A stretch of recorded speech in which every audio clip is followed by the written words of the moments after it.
সত্যি আমরা মর্মাহত এবং শোকাহত।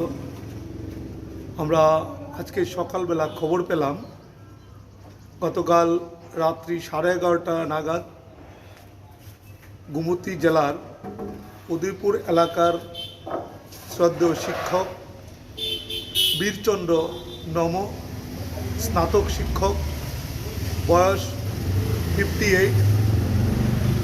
ওনার পরিবারে উনি ছিলেন একমাত্র উপার্জনকারী ব্যক্তি। ওনার এক ছেলে এবং এক মেয়ে, কলেজ পড়ুয়া ছাত্রছাত্রী, বাড়িতে ওনার স্ত্রী। উনি প্রয়াত হয়েছেন। এখন অবধি আমরা 106 জন সহযোদ্ধাকে হারিয়েছি।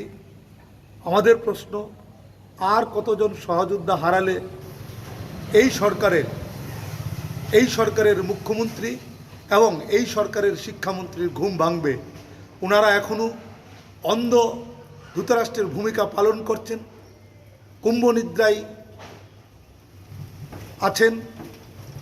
আমরা রাজ্যের মাননীয় মুখ্যমন্ত্রী এবং শিক্ষামন্ত্রীর কাছে জানতে চাই, আর কতজন প্রয়াত হলে আপনারা জাগ্রত হবেন? এইভাবে চলতে পারে না, এইভাবে চলতে দেওয়া যায় না। শুধু তাই না, চাকরিচ্যুত শিক্ষকদের যারা প্রয়াত হয়েছেন তারাই শুধু আক্রান্ত না, গোটা রাজ্য জুড়ে চাকরিচ্যুত শিক্ষক পরিবারের মধ্যে এবং শিক্ষকদের উপর যেভাবে প্রাণঘাতী আক্রমণ সংঘটিত হচ্ছে, এই ঘটনার তীব্র নিন্দা এবং ধিক্কার জানাচ্ছি। আমরা জয়েন্ট মুভমেন্ট কমিটির পক্ষ থেকে রাজ্যের পুলিশ মন্ত্রী এবং শিক্ষামন্ত্রীর কাছে জিজ্ঞেস করতে চাই, এক এক করে শিক্ষকরা প্রয়াত হয়েছেন, তার উপরে আমার শিক্ষকদের বাড়িতে এভাবে আক্রমণ, তা অতি শীঘ্রই বন্ধ করুন।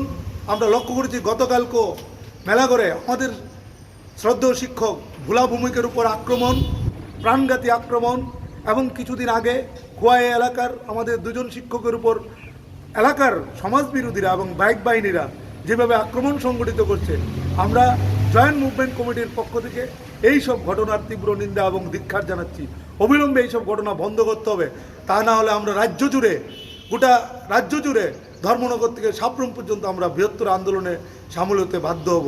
আমরা পুলিশ মন্ত্রী এবং স্বরাষ্ট্রমন্ত্রীর দৃষ্টি আকর্ষণ করছি। সত্যি আমরা মর্মাহত। এখন অবধি আমরা 106 জনকে হারিয়েছি।